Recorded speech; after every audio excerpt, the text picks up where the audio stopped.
Welcome back to the channel. This is actually my third video, and a little secret, this has all been the same night. I just put my glasses on so I can see. I've changed shirts every time, and I've just taken a different spot at the table for each of my first three videos. You can see it's January 2026. It is absolutely freezing and snowy where I live, but I want to talk to you today about scammers. So I always want to warn, first of all, inform you to go back to my first video, my introduction video explaining why you should even listen to me. I'm going to call myself the dating guy, by the way. So why should you listen to me? Look at me. I mean, my shirt's a little too tight up here. I don't have any hair. I'm over 40. I'm not rich, but I can tell you why. I've got good info for you. And today, let's talk about scammers. I made a little list down here, but you must avoid being scammed.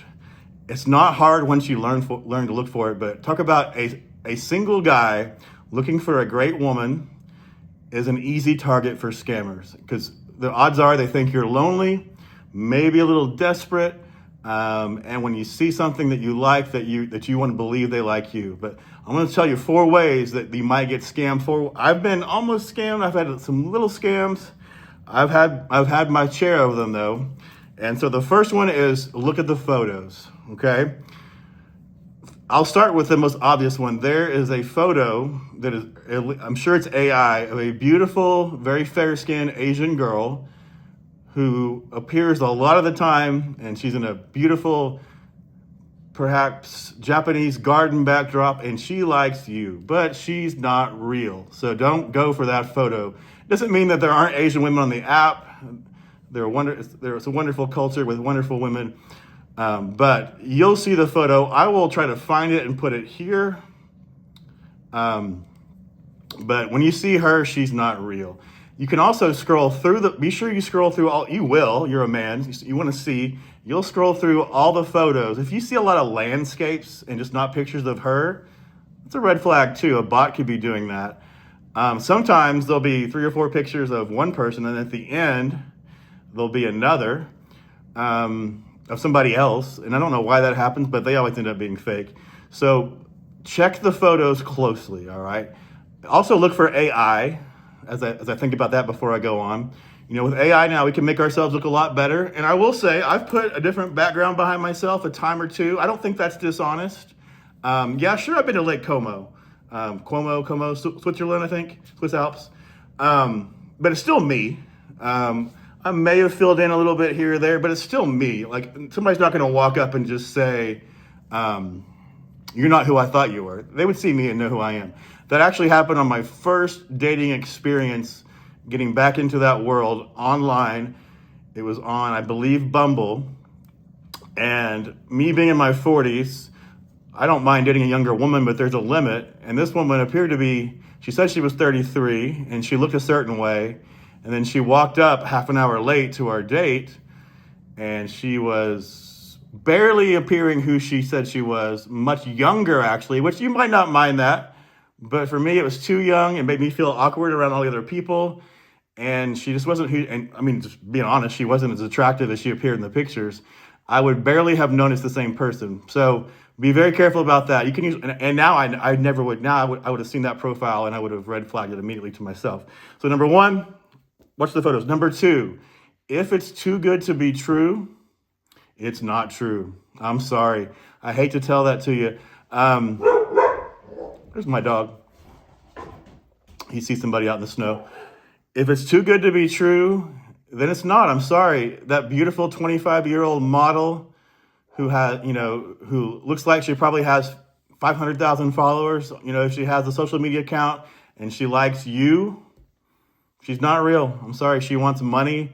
She wants something. So don't fall for that if it's too good to be true. I get it. You're going to want to explore, because I've had a few of those myself, and I look in the mirror and I'm like, yeah, I got it. I got away with the words, but I don't. Nobody has a way with the words that much to get a beautiful woman who's way out of your league. Now, I'm going to have a video about, I've gone on dates with women out of my league before, but I'll tell you how you verify that later. But it's just be realistic. That woman's not going to reply to you. And she's not going to seek you out, especially if somebody has sought you out and you're the most average looking guy in the world and your profile is average and she is just drop dead gorgeous, and she's a little bit younger if that's what you want, and her body is perfect, and she's been all over the world in her pictures, then she's not real. So don't fall for the ones that are too good to be true, especially if they seek you out. Number 3, the biggest one I've found, I'm putting a star by this one, okay, an asterisk or whatever. If they want money, it's a scam. I at least respect the ones that will admit in their profile that they want a SD, a sugar daddy. And by the way, you've got to you've got to learn the initials and acronyms of the dating world. I'll have a video about that soon, and a story about how I did not know what I was getting into. But when they say SD, they're looking for a sugar daddy, somebody that will pay for them, and in return, they'll be your girlfriend or whatever it may be. If that's okay with you, that's fine. But a lot of girls don't tell you that's what they're looking for, but then they'll say, babe, I need to get my nails done. But I've said no, and this won't work out so many times. And it's okay to begin a conversation with anyone, but you've got to look out for but you got to end it when the scam is apparent. And if they want money, it's a scam. If you're willing to pay that, that's not a good idea. You're not going to get what you want out of it. But if you have that kind of money, I guess good luck to you. But again, if you have that kind of money, you don't need to be on a dating app. You can find women on your own. Go to places where wealthy guys hang out. That's my advice to you. And they'll come to you. Look decent, dress as, what's his name on How I Met Your Mother? Suit up, and you'll be fine.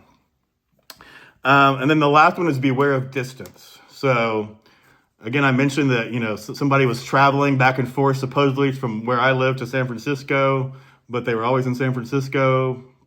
Scam. I'm currently in Kenya, but I'll be coming there soon. Scam. If they don't live around you and they hit you up again, then it's a scam. Okay. So beware of distance. Check out the mileage. Be sure you set your settings to only look in a certain, a reasonable distance, whatever that may be. Don't make it 300 miles, if that's 5 hours away. What's the point of that? Unless you have a private jet. And again, if you have a private jet, you don't need to be on dating apps. So distance is a big one. Check that out and see how far away they are. All right. And see what you're doing. So we've learned that we got to be aware of their photos. We've got to look for doctored photos and just flat out fake, stolen, or AI photos. If it's too good to be true, it's not true. Sorry. Don't send money ever, ever, ever, ever. It's not going to go the way you want. And be aware of people from far away, especially if they hit you up. They are probably looking for money or looking for something that you don't want to give, and it's not in your best interest. So all the things, thanks for visiting. Please subscribe, like, all the stuff. Come back, check out the other videos. Give me your thoughts. Tell me your stories. I'd love to hear them. Peace.